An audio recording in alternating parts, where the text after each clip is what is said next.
The first part of Sun Tzu's Art of War taught us that victory begins before battle. In calculation, cost control, strategic restraint, and a position that is difficult to defeat. But preparation alone is not enough. An army can be well organized and still move like furniture. The next question is how a commander turns order into momentum and momentum into advantage. Welcome back to this summary of Sun Tzu on the Art of War. In this second part, we move through the chapters on energy, weak points and strong, maneuvering, and variation in tactics.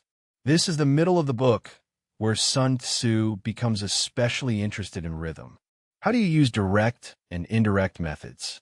How do you make the enemy move where you want? How do you arrive fresh while he arrives tired? And how do you avoid becoming so attached to one plan that reality has to file a complaint? Chapter 5 is called Energy. Sun Tzu begins with a practical idea. Controlling a large force is, in principle, like controlling a small one. It depends on organization. Fighting with a large army is like fighting with a small one. It depends on signs and signals. This sounds simple, but it is fundamental. Size without structure becomes confusion. Numbers only matter if command can reach them. The army must be divided, ranked, signaled, and directed. Otherwise, a massive force becomes a crowd with weapons, which is exciting in the worst possible way. Sun Tzu cares about banners, flags, drums, gongs, and clear formations because battlefield energy must be coordinated. Courage that cannot be directed wastes itself. Strength that cannot be signaled arrives late, hits the wrong place, or stand around very heroically doing nothing useful. Then Sun Tzu introduces direct and indirect methods. In battle, he says, there are not more than two methods of attack, the direct and the indirect. Yet combinations of the two are endless. Direct methods engage. Indirect methods surprise, mislead, flank, draw out, or redirect. They interact like musical notes. There are only a few basic tones, but their combinations never end. The direct method alone can become predictable. The indirect method alone can become cleverness without force. Sun Tzu wants both. You may use direct force to hold attention, while indirect force strikes weakness. You may feign disorder to lure an enemy forward, then release organized power. You may show one intention while preparing another. The enemy must never be allowed to settle comfortably into understanding you. There's a discipline hidden inside this. Indirect methods are not tricks for people who lack strength. They are how strength finds the right opening. A commander with power but no subtlety may keep hitting the strongest point because it is visible. A commander with subtlety but no power may create confusion but fail to convert it into victory. Sun Tzu wants the two joined. Enough force to matter, enough imagination to avoid wasting that force where the enemy is strongest. This is why Sun Tzu compares good fighting to a torrent rolling stones along. The power comes from accumulated energy and proper timing. A round stone on a high mountain may sit quietly for ages, but once released, it moves with force that seems greater than itself. The skillful commander creates that release. He does not ask every soldier to invent victory from personal enthusiasm. He designs conditions in which energy can flow. Sun Tzu also warns that apparent disorder can be born of perfect discipline. Apparent fear can be born of courage. Apparent weakness can be born of strength. The enemy sees the surface and misreads the structure beneath it. A good army may look disordered because it wants the enemy to come closer. It may look afraid because it is baiting arrogance. It may look weak because it is hiding power. This is deception again, but more dynamic than before. In Chapter 1, deception was part of planning. Here it becomes part of motion. You shape what the enemy expects, then punish the expectation. If he thinks you're loose, he attacks. If he thinks you're retreating, he pursues. If he thinks he has found weakness, he relaxes. And then the trap closes, not because the universe is poetic, but because the commander arranged incentives better than the enemy understood them. Chapter 6, Weak Points and Strong, is one of the clearest statements of Sun Tzu's operational logic. Whoever is first in the field and waits for the enemy will be fresh for the fight. Whoever arrives second and has to hurry will be exhausted. So one goal of strategy is to control arrival, to make yourself ready and make the enemy rush. Sun Tzu says the clever combatant imposes his will on the enemy, but does not allow the enemy's will to be imposed on him. That is the difference between acting and reacting. If you can make the enemy come to you, you control his fatigue.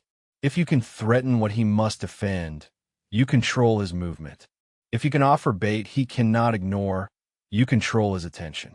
The enemy may still be making decisions, but the menu has been prepared by you. This is why Sun Tzu says to hold out advantages to entice the enemy, or inflict damage so he cannot rest. If he is taking ease, harass him. If he is well supplied, make him hungry. If he is encamped quietly, force him to move. The goal is to disturb his balance before the decisive moment. A tired opponent does not need to be morally inferior. He just needs to be late, hungry, divided, confused, and annoyed enough to make worse choices. The chapter returns again and again to attacking what must be defended. If you march swiftly to places where you're not expected, you can travel great distances without distress. If you attack undefended places, you can succeed. If you defend a position the enemy does not know how to attack, you can hold it. The art lies in making your own design hard to read, while making the enemy's obligations painfully obvious.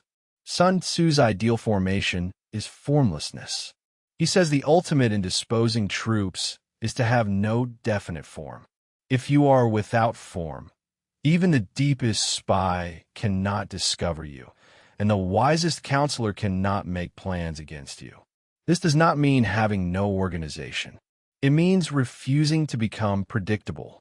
Your inner order exists, but your outward pattern changes with conditions. Water is the chapter's great image. Water avoids the high and hastens to the low. An army avoids strength and strikes weakness. Water shapes its course according to the ground. An army works out victory in relation to the enemy it faces. There are no fixed conditions, just as water has no constant shape. The commander who can modify tactics in relation to the opponent deserves to be called skillful. That image is worth staying with. Water does not argue with a cliff. It goes around, through, under, or waits until pressure finds a seam. Sun Tzu's army should behave the same way. If the enemy has fortified pride in one place, do not reward the effort by attacking exactly there. If his attention is fixed on one threat, create another. If he is confident because he knows your usual pattern, change the pattern. The point is not to be slippery for style. The point is to make the enemy's strength less relevant. That last idea is one of the book's safeguards against shallow quoting. Sun Tzu is not giving a bag of tricks to apply mechanically. He is teaching adaptation. If the enemy is strong in one place, do not attack there just because attacking feels decisive. If the enemy is weak elsewhere, move there. If conditions change, change with them. Strategy is not loyalty to your first idea. It is loyalty to the objective. Chapter 7, Maneuvering, begins with a warning. Maneuvering an army is difficult. The direct route may not be best. The indirect route may become direct advantage. A commander may deliberately take a roundabout path to entice the enemy, then arrive first. This is the art of turning the devious into the direct. But maneuver is dangerous because movement has costs. If an army marches too quickly, heavy baggage is abandoned. If the strong troops race ahead, weaker troops fall behind. If forced marches continue too long, only a fraction of the army arrives. If you move without knowing the ground, you cannot take advantage of it. If you do not use local guides, you cannot benefit from terrain. Sun Tzu keeps reminding us that clever movement is not the same as frantic movement. He gives several principles. Let your plans be dark and impenetrable as night, and when you move, fall like a thunderbolt. When raiding, divide the spoils. When conquering territory, divide land for benefit. Ponder and deliberate before moving. The commander must know when to be quiet, when to be fast, when to split gains, and when to restrain the army. This chapter also explains the use of signals. In battle, spoken words cannot carry far enough, so gongs and drums are used. Ordinary objects cannot be seen clearly enough, so banners and flags are used. These tools focus the ears and eyes of the army. When the army is unified by signals, the brave cannot advance alone, and the cowardly cannot retreat alone. Command turns individual impulses into collective action. Sun Tzu then gives advice on the enemy's spirit. Avoid an army when its spirit is keen. Attack when it is sluggish and inclined to return. This is the art of studying moods. Troops are sharp in the morning, tired by noon, and in the evening think of camp. More broadly, energy rises and falls. The commander who understands morale does not treat the enemy as a fixed object. He waits for pride to cool, hunger to bite, fatigue to spread, or disorder to show. This is one reason the book keeps returning to patience. Waiting is not passivity when it is tied to observation. If the enemy is organized, fed, rested, and eager, the commander may gain nothing by satisfying his own impatience. If the same enemy becomes stretched, tired, hungry, divided, and irritated, the balance changes. A commander who cannot wait fights the enemy's best version. A commander who can wait may fight the version that reality has weakened. He also warns against certain temptations. Do not intercept an enemy returning home. Do not press a desperate enemy too hard. Do not swallow bait offered by the enemy. Do not attack soldiers whose temper is keen. Do not interfere with an army that is returning to its own country. Leave an outlet when surrounding an army. Do not press a desperate foe. This may sound strange. Why leave an outlet? Because an enemy with no escape may fight with terrifying intensity. If he believes survival is possible, he may retreat. If he believes death is certain, he may become harder to break. Sun Tzu's restraint here is tactical psychology. The aim is not to satisfy anger. The aim is to win with the least necessary resistance. Chapter 8, Variation in Tactics, takes adaptation even further. Sun Tzu says a general receives commands from the ruler, gathers the army, and concentrates forces, but he must not treat every order or every rule as absolute. There are roads not to follow, armies not to attack, towns not to besiege, positions not to contest, and commands of the sovereign not to obey. This is a serious claim. The commander must understand the full advantage of variation. If he knows only the ordinary principles but not how to vary them, he may know the shape of war without knowing its use. If he cannot adapt, even knowledge of terrain may not save him. Strategy requires judgment in the particular case. Sun Tzu then gives a balanced mental discipline. In the midst of advantages, consider disadvantage. In the midst of difficulties, consider advantage. This prevents arrogance and despair. When things look good, ask what danger is hiding inside the opportunity. When things look bad, ask what possibility is hidden inside the difficulty. The commander must not be emotionally captured by the first appearance of events. That habit may be one of the most transferable ideas in the book, even if the book itself is not pretending to be a cheerful productivity newsletter. Advantage can make people careless. Difficulty can make people blind. Sun Tzu asked the commander to reverse the emotional pull of both. When winning, look for the cost, the trap, the overextension, the supply problem, the proud mistake. When losing, look for the enemy's exposure, the terrain that helps you, the delay that buys time, or the pressure point that changes the situation. He also describes how to keep neighboring rulers under pressure, inflict harm, make trouble for them, hold out deceptive attractions, and make them rush. The language is harsh because the book is about conflict, not polite networking. But the underlying logic remains the same. Shape incentives. Make others respond to the world you create. Then comes a compact warning about readiness. Do not rely on the enemy not coming. Rely on being ready to receive him. Do not rely on the enemy not attacking. Rely on having a position that cannot be attacked easily. Hope is not a defense plan.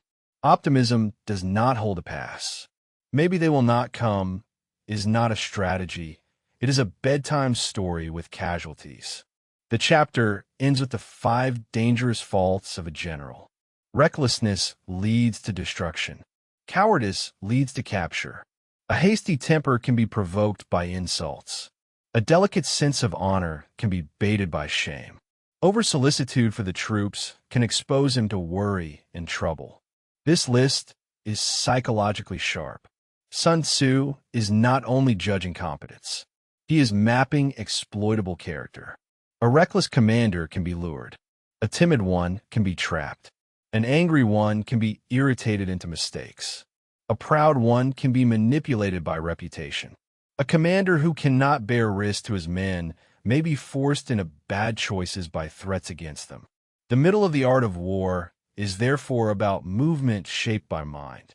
Use direct and indirect methods. Turn discipline into energy. Strike weakness, not strength. Make the enemy move. Arrive fresh. Remain formless. Use terrain and signals. Understand morale. Adapt rules to circumstances. And above all, know that your own temperament is part of the battlefield. If the enemy can command your emotions, he has already entered your camp. Thank you for listening. In the final part, we move into the most concrete chapters of the book. Armies on the march, terrain, the 9 situations, attack by fire, and the use of spies, where Sun Tzu shows how strategy changes when ground, danger, and information become decisive.